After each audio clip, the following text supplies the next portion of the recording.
Hello mga ka-praise and worship. This is our guitar tutorial for the song Katapatan Mo, O Diyos. Okay? Let's start with the chords. Chords involved is D, F sharp minor, this one, F sharp minor, and then B minor, and then G, E minor, A, G minor. So it's like power chords of G and then remove the middle finger, G minor. And then D7, it's like this. Yeah, ito po dito. And then here, this one, D7. And then A minor. And C. Okay. Strumming pattern, basic strumming pattern po. You can do up, down, down, up, down, down.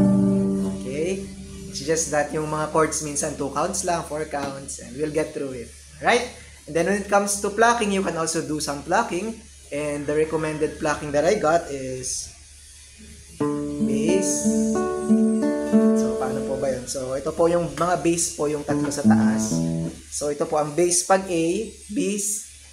Ito po yung bass pag A, B, C. And then, pag D, ito po. And then, E, F, G. And if you know the bass, doon naman po sa succeeding strings natin. Example, if it's D, the bass is D, this one. And then, the plucking pattern,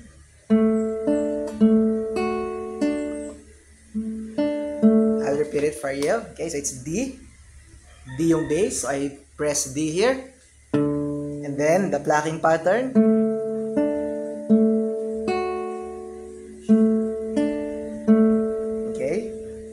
for example, it's a B minor. So it's this one is the bass. And then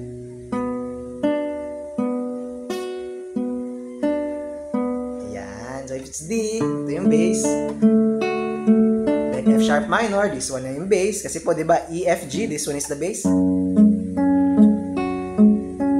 Yan. It's just an optional if you want to do some plucking. That's the basic pattern that I can recommend.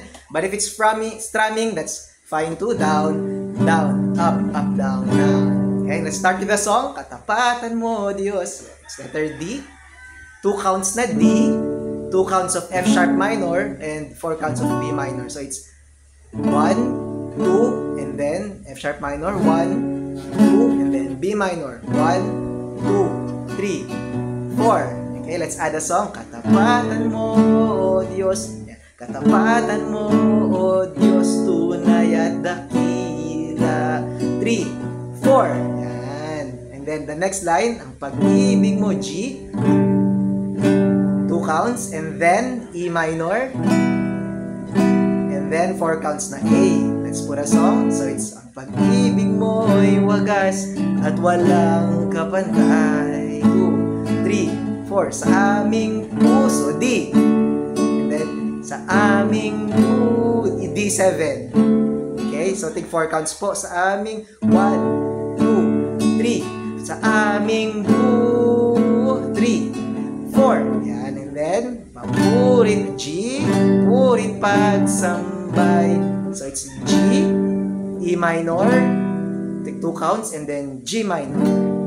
Okay, papurit pagsambay, iaalay 2, 3, 4. Okay, and then bukas, noon, ngayon. So it's a D. And then B minor. E minor. A. Then D. Okay, yung last line, bukas, tig to 2 counts. Hanggang sa huling chord niya ay D. Yun lang yung 4 counts. So I'll do it. Bukas, noon, ngayon, B. Magpakailanman, E minor. Luwalhatiin ka. Then 4 counts. 2, 3, 4. You can maintain yung D. And then pag nag-verse po ulit, pwedeng dun na lang. No? D rin naman po yun. So just start. Katapatan mo, O Diyos. Ayan. Until umabot ulit sa luwalhatiin ka. And then pag magko-chorus na po yung Panginoon, before chorus, I suggest we do D7. Okay? So, ang mangyayari po, luwalhatiin ka. 2, 3, 4, and then D7, 1, 2, 3, Panginoon, 4, kay buti mo. So it's G.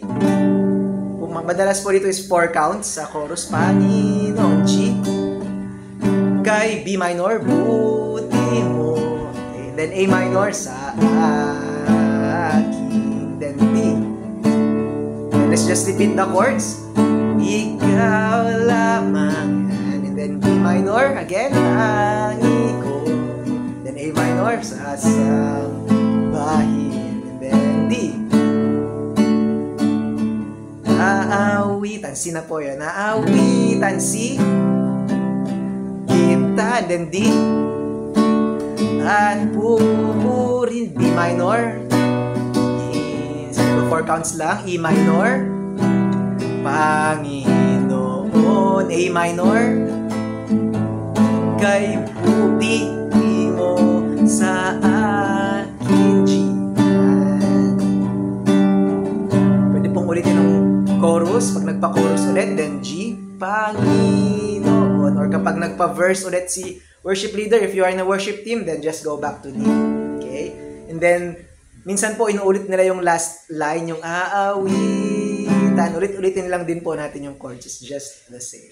Alright? So, that is our guitar tutorial for Katapatan Mo, O Diyos. Thank you for watching and God bless you.